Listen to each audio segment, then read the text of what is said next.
আজকে আমি বানাবো কাতলা ভাপা। সবার প্রথমে আমি আগে মাছে নুন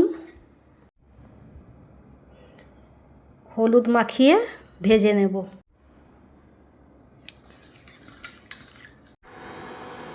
কড়াই আমি বসিয়ে দিয়েছি, এবার আমি এতে তেল দিয়ে দেব।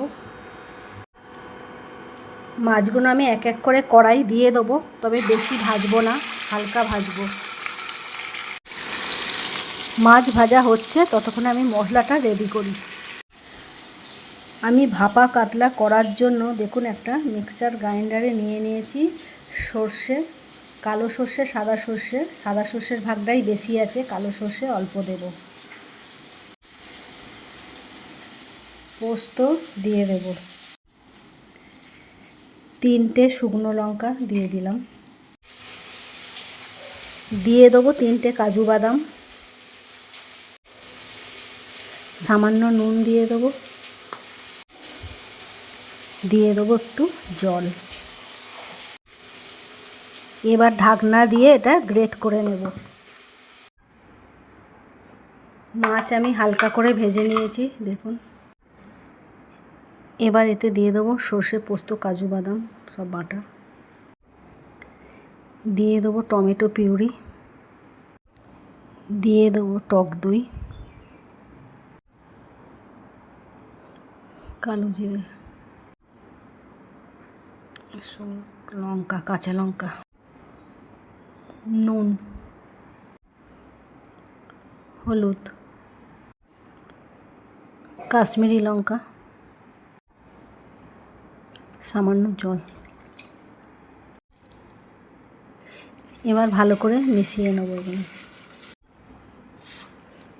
মিশিয়ে নিয়ে আমার হয়ে গেছে। এবার আমি এই টিফিন বক্সটার মধ্যে ঢেলে দেব।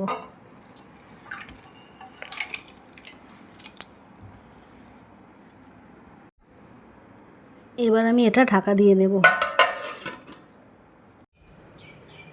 গ্যাস জ্বালা হয়ে গেছে, এতে আমি এবার জল দিয়ে দেবো। এবার এর মধ্যে আমি স্ট্যান্ডটা দিয়ে দেবো। এবার আমি টিফিন বক্সটা বসিয়ে দেবো।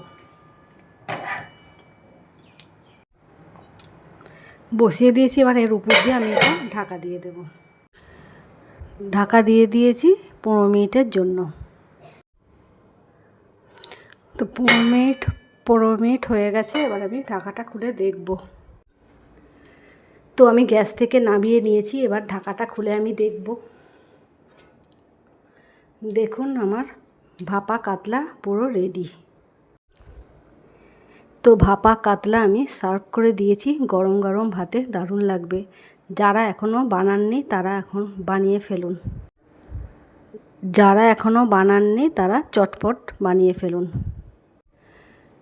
আর এই পেজে একটা লাইক, সাবস্ক্রাইব করে দেবেন, যাতে আমার চ্যানেলে যত নতুন নতুন রান্না সবার আগে আপনাদের কাছে চলে যায়।